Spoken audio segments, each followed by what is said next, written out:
Speaking of those human connections, it's human nature to crave connection. And in today's digital world, those connections can be formed both online and in person. We know that. But as the internet grows, it can feel like our neighborhoods shrink. And with that comes a lack of quality, real-life relationships.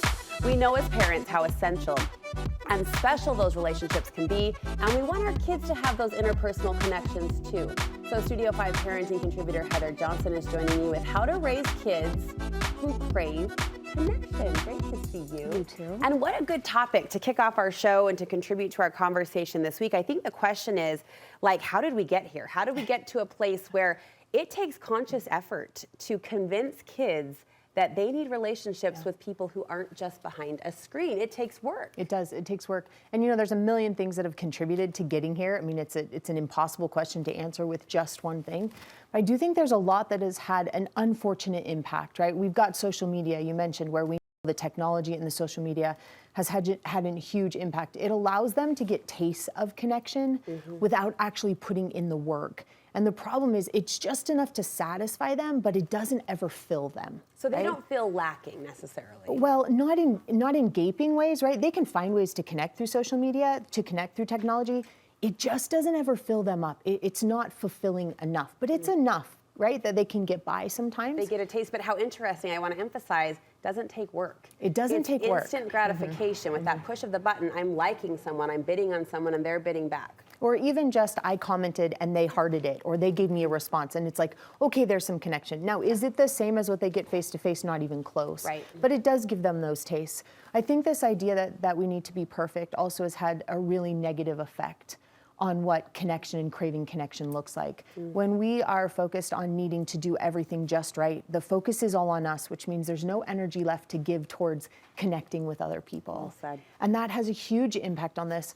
I also think there's this message that we hear often, and it's been through society more and more and more, which is focus on me. How do I feel? What do I need? What do I want to say?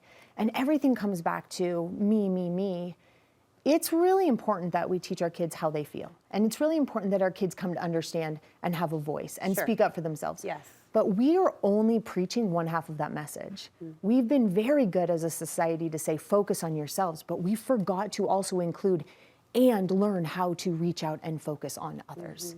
So they're getting this one-sided message everywhere they go to come inward, inward, inward, instead of this message that says, figure yourself out, speak up for yourself, and also figure other people out, and also connect with them too.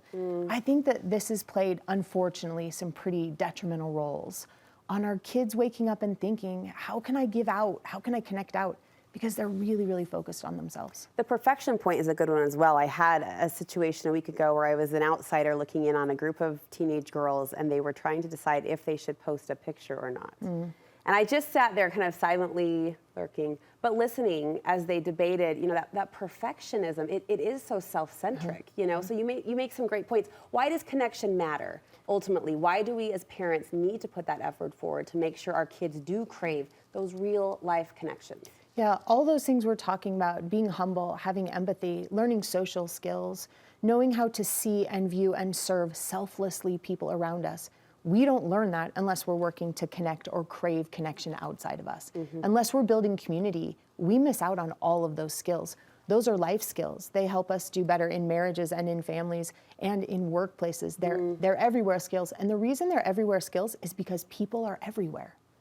They're everywhere. So that's why these matter so much, because everything we do is a people situation. They're everywhere skills. Everywhere. I love that. I We love want them that to so learn much. that. Let's talk then about what we can do as parents, as grandparents, to help raise these kids and grandkids who crave connection. First, you want us to watch our words. Yes, we're going to watch our words. We're going to be very cautious about what we say. Now, here's the thing.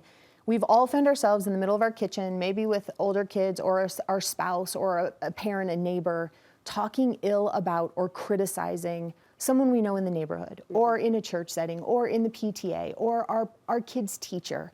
All of these spaces we're criticizing are communities. And so when we want kids who crave community, we need to actually speak positively about communities.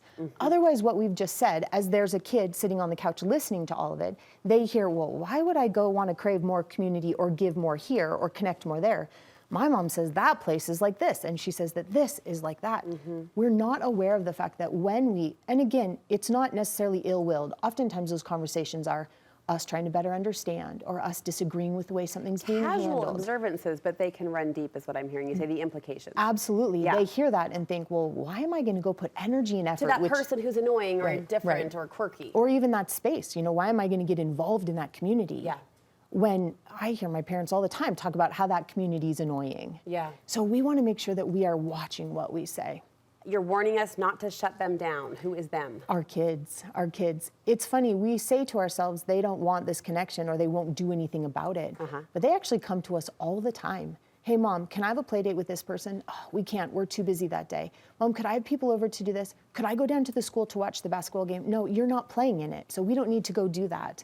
These are all attempts from our kids to say, could I be a part of this community? I'm craving face-to-face connection. Okay, so let them. But we need to let them. And usually we don't, because for us it's work. Yeah. It is work. I mean, I've had that question about basketball from our freshman daughter so many times. Mom, can I go watch the soccer game?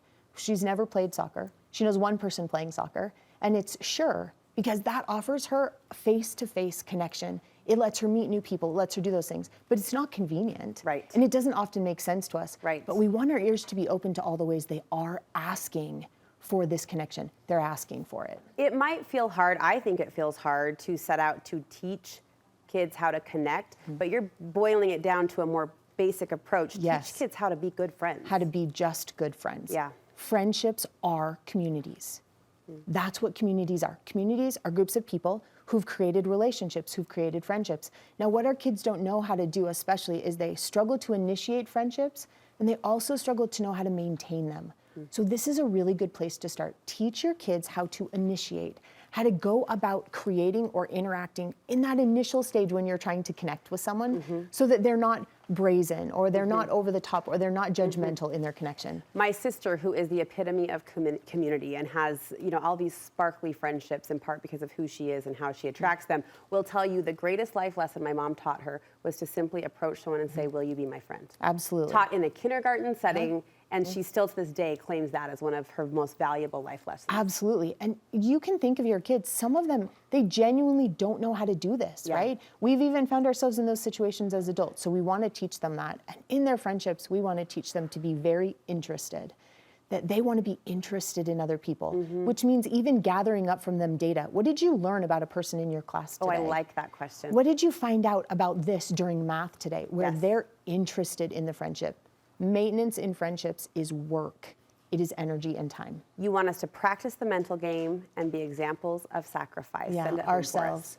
Yeah, this mental game is really, really important. I know we touch on it in some way every time we have an opportunity to talk, but oftentimes the emotions that our kids are feeling is what keeps them from being willing to engage or crave community. For example, not knowing what's going to happen when they go introduce themselves to someone new might bring anxiety. And if they don't know how to manage anxiety, they're not going to go out and venture into a new community space.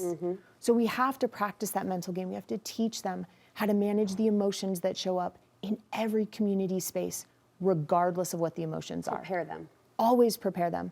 And it will always come back to us being a good example. And in this case, we have to be willing to sacrifice for community. Like, what are we giving up for the sake of the village? Right. And we have to realize that if we're not demonstrating this through our example, at the end of the day, if we have an opportunity to connect and crave community and we're too tired, or we're too, I know the word is ugly, but lazy, or we don't put forth the effort, then our kids look and go, well, why does community matter? She doesn't ever put forth the effort, so why would I put forth the effort? There was a beautiful post recently, I think just last week actually, by writer Brooke Romney, who basically said, who's going to do the hard stuff? Like, if we all just show up for what sparks us joy and brings us happiness, then there are a lot of tasks that aren't going to get done in schools, in communities, in our neighborhoods. So this is a really powerful conversation from the parental perspective. Heather, thank you. Yeah. Thank you so much. To contact Heather for counseling, you can find her information on our website.